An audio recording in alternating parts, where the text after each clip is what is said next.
To other news now. And what exactly will it take for commercial radio shock jock Kyle Sandilands to get the sack?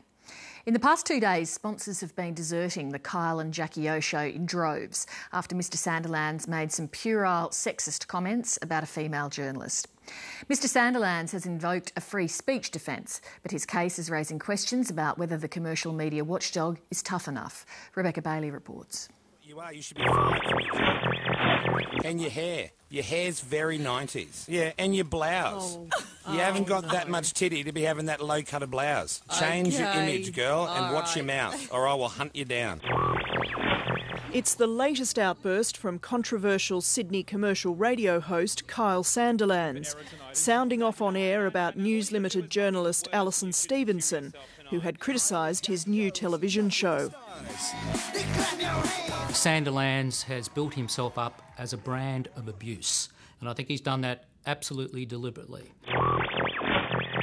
Some fat slag on Telegraph website, news.com.au. What a fat bitter thing you are. You're deputy editor of an online thing. That's enough. You got a nothing job anyway. Just so you know, you're a piece of shit. We get a lot of misogyny in the media, and there seems to be no consequences for it at all. A bit of an outcry at the time, few sponsors tokenly withdraw, then the memory fades, and we all go back to normal. Not good enough, really. You can tell by reading the article. Yesterday's comments on Sydney's Today FM's Kyle and Jackie O show have proved to be too much for a number of the radio station's commercial sponsors. Household names including Holden, Telstra and Harvey Norman have all dumped Kyle Sandilands' show. He is a serial offender in this area, and that's true. But I think what they do is they play commercial brinkmanship. In other words, they stay aligned to him whilst ever it's working and he's getting publicity. It's a little bit rich to now turn around and say, oh, naughty Kyle, we're not going to sponsor you anymore. We had no idea you were like that. Social media sites are abuzz with the controversy, with people expressing outrage over the radio host's latest tirade and encouraging other sponsors to shun his Oz Stereo network. It becomes a kind of snowball effect, because the more the Twitterverse and Facebook and blogs go off about this, the more nervous advertisers become. The more they realise that actually it's not a good look to be associated anymore. Kyle Sandilands has been axed from Australian Idol. Kyle Sandilands has a history of bad behaviour on the airwaves. He's made offensive comments about comedian and actress Magda Zubanski's weight. In 2009, he interviewed a 14-year-old girl about her sex life, in which she said she had been raped. On that occasion, the regulator, the Australian Communications and Media Authority, gave Sandilands' employer, Today FM, a licence condition for breaching the commercial radio code.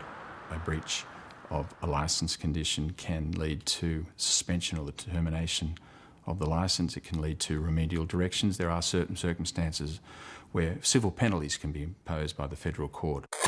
The commercial radio codes of practice and guidelines state, program content must not offend generally accepted standards of decency, and avoid the use of overt sexual references in relation to a woman's physical characteristics which have no relevance to the issue under discussion.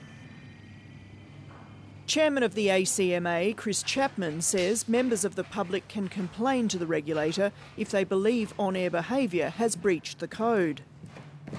It would be too simplistic to simply say that somebody could go on forever and a day simply breaching code provisions without any escalated sanctions. If there is frequency to it, if they're egregious, common sense would tell you that that represents a systemic issue. I went personal on her. Media commentator Anthony McClellan says the ACMA complaints process takes far too long and is ineffectual.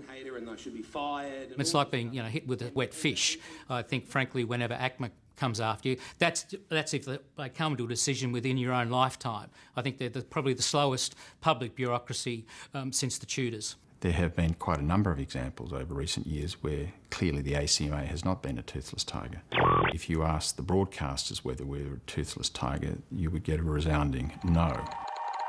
This morning, Kyle Sandilands apologised on air to the journalist Alison Stephenson, but defended his right to free speech. If you took a personal offence to it, Ali, I'm sorry to you, but maybe you should think again before you start, going certain people. We live in a country of free speech. You're allowed to say what you want.